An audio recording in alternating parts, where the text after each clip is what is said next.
Kita ke informasi tim pemburu COVID-19 Jakarta yang melakukan razia kerumunan di seputaran Monas, Jakarta Pusat. Alhasil sejumlah warga yang melanggar protokol kesehatan terjaring dan langsung dilakukan tes rapid.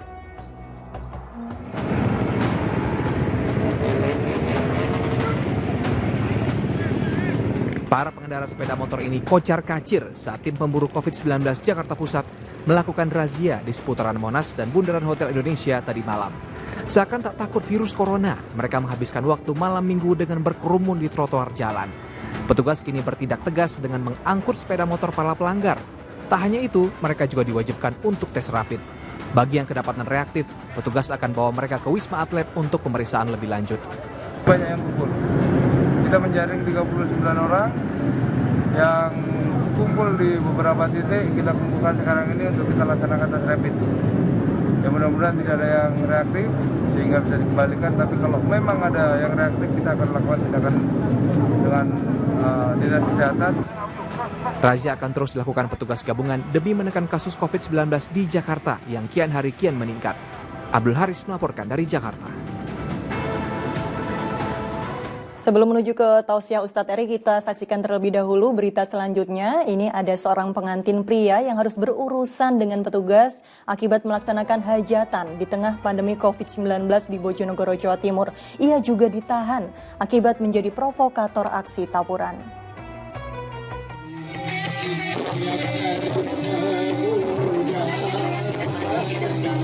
Inilah rekaman video dari salah satu ponsel warga yang menghadiri sebuah hajatan di Kecamatan Borno, Kabupaten Bojonegoro, Jawa Timur. Akibatnya pengantin pria yang menggagas acara tersebut harus berurusan dengan polisi. Tak hanya itu, ia juga menjadi tersangka penyebab tawuran antar pemuda setelah hajatan tersebut selesai.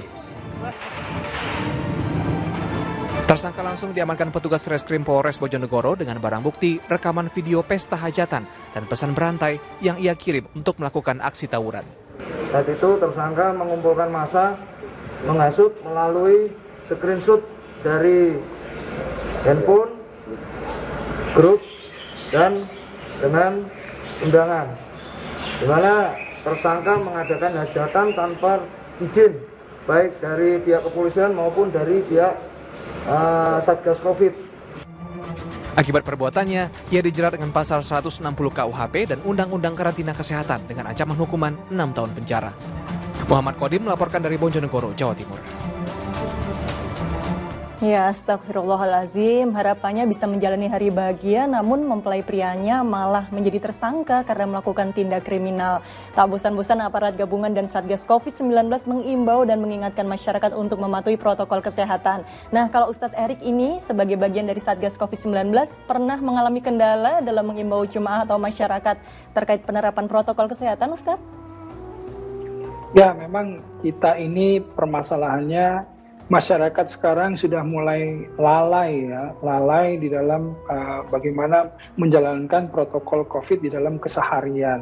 Nah, inilah jadi permasalahan kita di Jakarta sendiri. Saya mendapatkan data kemarin ya dari tim mitigasi COVID bahwa sudah sampai ke angka 7.000 seharinya gitu ya yang terpapar. Nah, ini kan sangat memprihatinkan kita dan ini jadi concern kita bersama. Karenanya saya di Dewan Riset Daerah Jakarta juga mengusulkan tim mitigasi COVID-19 ini untuk membuat relawan peduli COVID. Jadi setiap keluarga diharapkan ada satu yang mengirimkan relawannya untuk kemudian nanti kita edukasi ya. Bagaimana yang namanya COVID hari ini ada yang namanya mutasi virus ya, bagaimana kemudian isolasi mandiri ya, kemudian bagaimana dan lain-lain halnya yang secara teknis harus dilakukan. Nah, inilah yang menjadi concern kita karena memang berbahayanya ketika saat ini masyarakat sudah mulai lalai di mana ada tekanan ekonomi juga, di mana ada permasalahan